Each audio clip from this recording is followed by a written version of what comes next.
April 29, 2023 Daily Bread. Passage: Romans chapter 8, verses 18 through 30. Key verse 24a. Title: In this hope we are saved. I consider that our present sufferings are not worth comparing with the glory that will be revealed in us.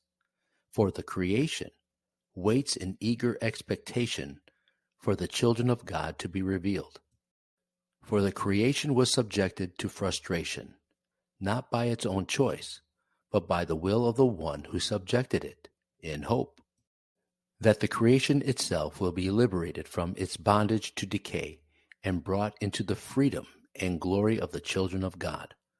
We know that the whole creation has been groaning as in the pains of childbirth right up to the present time.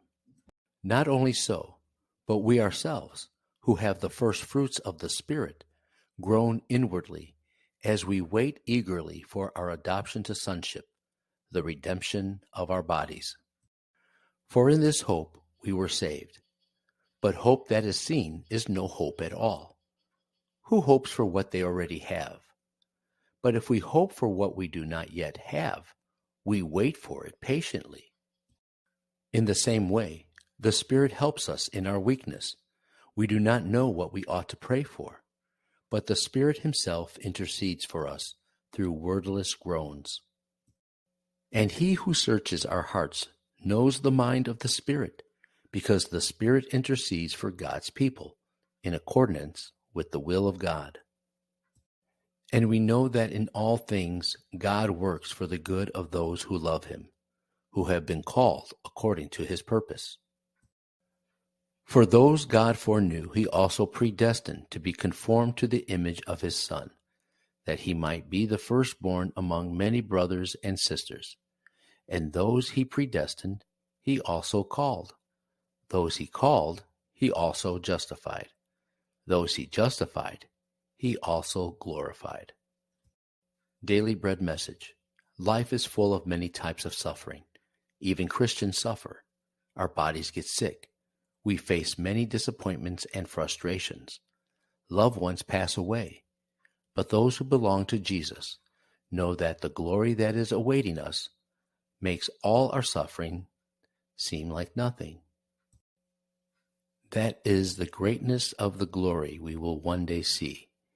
And it is not just Christians who suffer. In fact, all creation groans and yearns for the revelation, freedom, and glorification of God's children. Our sufferings are meaningful because they point us to our hope of adoption by God. And in this hope, we are saved. But the hope is not yet quite fulfilled. If it were, it would not be hope.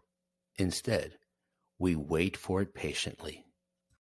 At the same time, we live in a fallen world, so we need help, and the Spirit helps us when we need it. It helps us to know what to pray for when we are so overwhelmed in this life that we don't know how we should pray.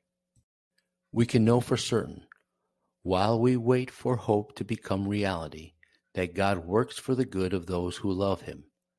What does God do for us? He calls us, justifies us, and glorifies us. Prayer. Father, this life is full of suffering, but we have hope that we will be conformed to the image and likeness of Jesus Christ. Thank you for sustaining and saving us in this hope. One word, in this hope we are saved.